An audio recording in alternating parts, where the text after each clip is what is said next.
Hi everybody, welcome to my vlog for habit 3 of How Women Rise, and this habit is all about overvaluing expertise.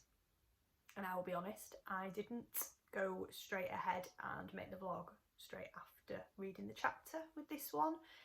I've actually taken a little bit of reflection time and had a couple of light bulb moments that have come to me over the last 24 hours, so I will share those as I go through this with you as well. So as always, I've got loads of notes made that I'd like to share. And firstly, just to make the point that overvaluing expertise, basically in the chapter they talk about how mastery of your current role often serves as a useful strategy of keeping yourself in your current role. So put in an enormous amount of effort into being letter perfect in every aspect of your current job, while colleagues, and obviously in this book we talk specifically about male colleagues, however other colleagues are taking a different route and trying to do the job well enough while focusing their time on forging relationships and making sure that they've got that visibility to get them to the next level.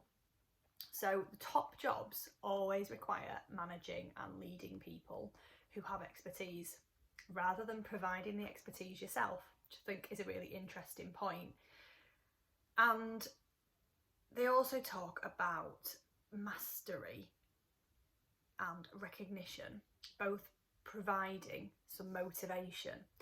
So to feel fulfilled at work, piece of research around Necessary Dreams talked about mastery being that sheer enjoyment that you feel when you're able to do something that you value really well. Recognition obviously being recognised by somebody else. So mastery is a very intrinsic reward that we provide for ourselves, whereas recognition does require someone else to help us with that motivation. So unsurprisingly, if you think about the previous two habits, women often tend to overvalue expertise because they can have a tougher time being recognised for their achievements. I thought that was a really interesting point based on habit 1 around reluctance to claim your achievements, and habit 2, which is about expecting people to spontaneously notice. So when you're routinely under-recognised, expertise can become a defence, your way of asserting how you add value regardless of what others think. So because mastery is intrinsic, it's one form of recognition that you can control. And while expertise is expected in almost any job, it doesn't serve you well to move on from it and to get ahead. Learning every detail uses a lot of bandwidth, which leaves very little time to develop relationships that you need to move ahead. And secondly, your efforts to do everything perfectly, good word to trip over, usually demonstrate that you're already perfect for the job that you're in. And thirdly, it obviously makes you indispensable to your boss as well, who will logically want to keep you where you are. In this chapter, there's also a little nod to suggesting you think about every job not just being about that current job, but being a bridge to whatever comes next too.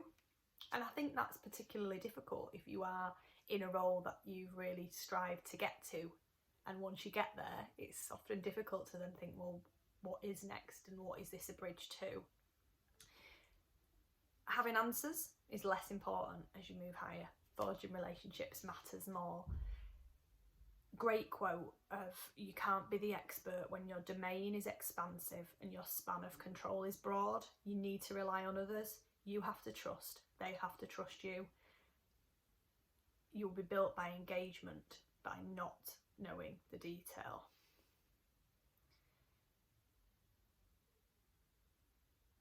So with this one, other people know that detail and they will build the relationships with you, engage with you based on that trust, based on the engagement with you, rather than knowing that you know everything.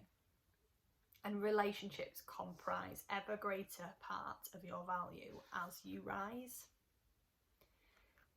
Now this is where I kind of really did that reflection, because I'm not in a senior role and thought, does this really apply? And then today, when I was speaking to someone in a similar role to me, with the aspiration to be in my role, we talked a little bit about the differences in the knowledge that's required, the expertise that's required. So actually in the level of facilitation that I work at, I don't have many of the answers, and I absolutely cannot know what all of the colleagues I work with do. So people coming onto my sessions, I have not got a chance of being able to understand or even know what job it is that they do. So actually for me, it's much more about the expertise of my role around asking questions, great listening, great facilitation, but also how can we build those relationships regardless of job role. And I think that was a bit of a light bulb for me, of actually that in itself is a shift.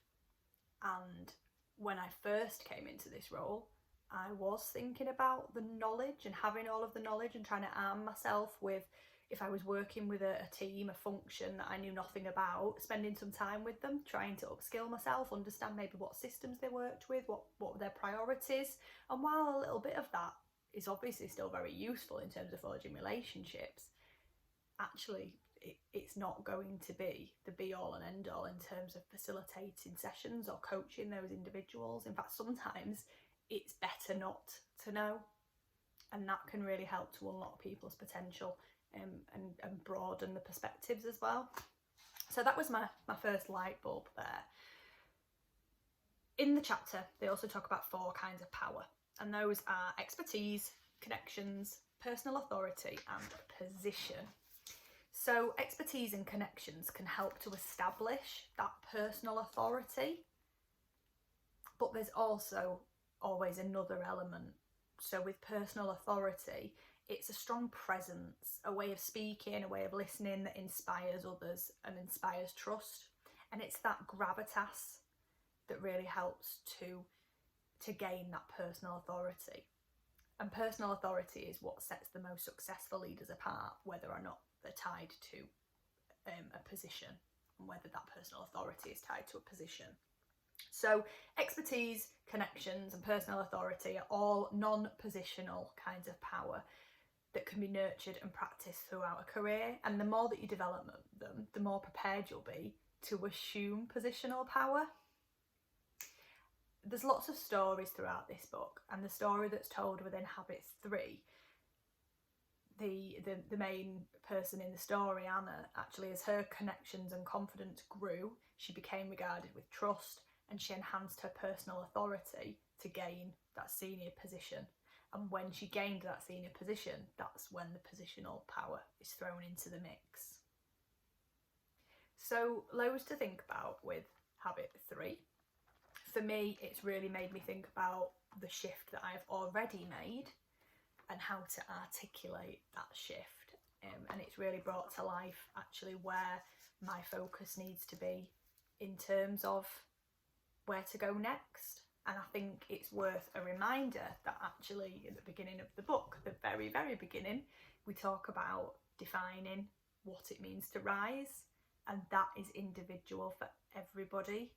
So there's my second light bulb moment with this one, of actually overvaluing expertise. In my case, this isn't going to be about a different role, but rising may well be just about the performance level, or what I do want to be doing next. How do I broaden what I do? And actually it is less about expertise and more about relationships, personal gravitas. So those are my thoughts on Habit 3, overvaluing expertise. Thank you for watching, and please do let me know if you've got any feedback.